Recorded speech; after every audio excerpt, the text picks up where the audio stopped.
You have probably seen in your Facebook feed and in different publications headlines that announce the end of fast fashion and how this might be the beginning of the start of a new era of fashion. But what does fast fashion even mean? The term fast fashion was actually coined by the New York Times in the early 1990s when Zara first entered the American market.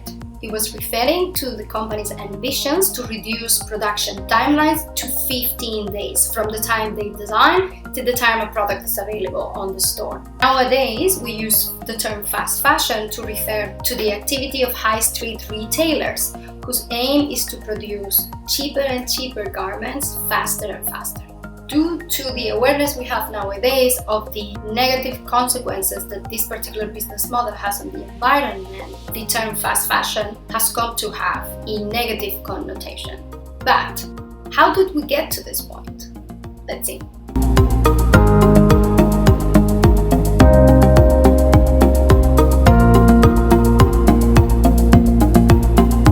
Before brands such as Zara and H&M started to play with the rules of the game, we could say that we had fashion, the inspired collections that designers will create and that will be displayed in the catwalks of Paris and New York, and we had clothing, what most people could afford, and that was selected focusing on practicality and durability. These companies saw the desire of the general public to join into that fun part of fashion, so they tried on one hand to simplify the production and distribution process, treating the clothing product almost like a commodity, and at the same time introduce that inspiration and that fantasy from the catwalks and the high-end boutiques. By doing this, they were able to provide a product which is interesting and fun and as well affordable for most. A democratization of fashion, if you will. But how exactly did they do that? People such as Amancio Ortega, the founder of Zara, completely disrupted fashion with a series of truly visionary steps. For example, one of the first things they did was turn the concept of boutique on its head. How boutiques used to be before is how high-end bridal boutiques are nowadays. A beautiful space with minimum amount of styles displayed and an expert team that is going to guide you through their offering and get you your size. The first thing Ortega did was to put all of the inventory in tables, so the customers could look around and search the product they desired and their size. He will also keep a smaller amount of items available and adjust the assortment continuously based on the response of the customer, in contraposition of the traditional way the boutiques were buying, which was once a season. This simplicity on the shopping process and this dynamism in stock management has always been and still is at the core of the business model of companies like Zara. If we go back again 30-40 years, where designers were looking for creative inspiration and trying to sell as a fantasy, Ortega was putting his efforts in understanding what does the customer want and give it to them as fast as possible. With this same spirit came one of the main elements of fast fashion as we know it today, DeLOCALIZed production. By moving the production to regions or countries where both materials and labor have a lower cost, companies were able to offer styles that replicated the inspirations from the high-end designer at a price that most of us could afford. The system is also designed to make sure and react to the changes in consumer behavior to reduce the amount of unwanted stock. But how exactly do you do that for a global retailer such as Zara? So think about this. Zara has over 7,000 stores all over the world. Yet, they are one of the companies that are able to achieve a higher sell-through per style. How exactly do they achieve it? Picture this. Zara's headquarters are in a small town in the northwest of Spain, Arteixo, which is Amancio Ortega's hometown. And the whole product team, designers, buyers, merchandisers, etc., they're all based there. And they have to decide what styles and how much of each style are they going to buy for the whole world. How the hell do they do this? For styles which are basics and they have done before or they have done something similar before, they're actually able to calculate based on sales data and how the trend is evolving. But what about new styles? What about new trends, a new silhouette?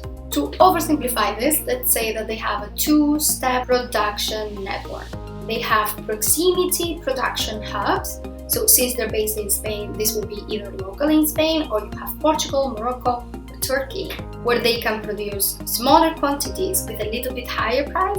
And then they have their Far East production hubs, which would be your China, Bangladesh, Pakistan, etc., where they can do the bigger quantities at a cheaper price. Let's say I want to launch a new silhouette, but I'm not sure how is this going to work.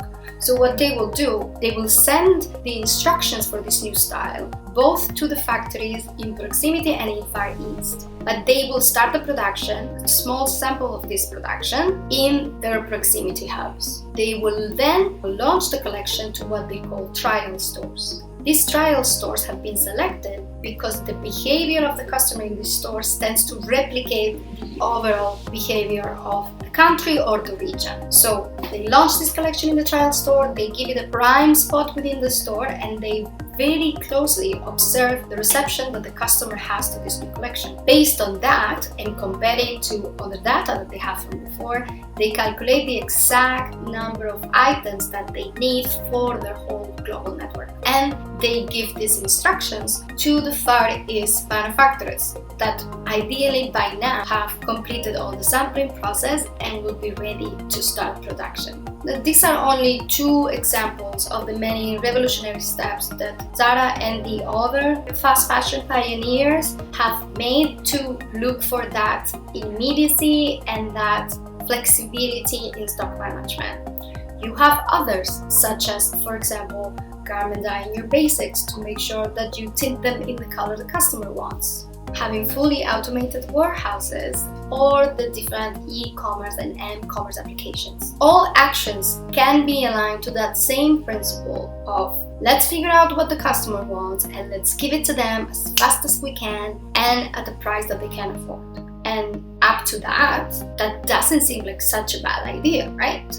So how do we go from there to this mess we're in right now? To begin with, like happens with everything, somebody finds a way of making more money, then everybody else wants in on the cake. More and more companies started replicating this business model and entering the game, which led to an increasingly savage competition within the different brands. They're all trying to make things faster and faster and cheaper and increasing the offering to make sure they can reflect everybody's taste and every fleeting trend. And the consumer loves it. We all get used very quickly to having options and being able to afford stuff we were not able to afford before. Well, 2 generations ago, only the higher tier of society was able to choose which outfit to wear. Nowadays, you can have the intern and the CEO wearing the exact same blazer. That's pretty cool. So what happened is we got trapped into the circle of faster and faster and cheaper, and it came to a point where we're buying things without even thinking about it. It's said that the average American woman has around $500 of unworn items in her wardrobe. We buy things and we don't use them just because we can. In addition, obviously, the more we make fashion accessible, the more people are joining into this mentality of overconsumption and neglect. So, what's the solution then? As we were saying last week, there's no one simple solution. However, one thing I would like to put out there, and I leave you with this thought until next week so it can sink in.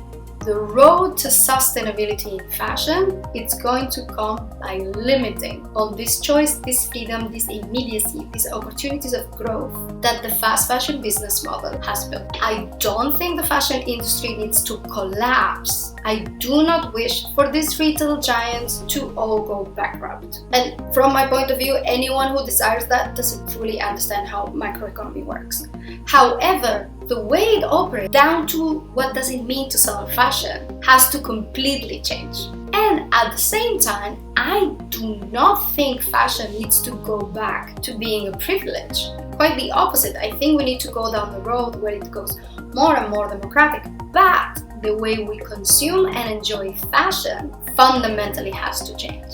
And how, you might ask me? Okay, well, I do not have a magic bullet, but I have an idea of, if you know how things could evolve, how I would like to see things evolving. And through the next weeks, I will try to guide you through this vision.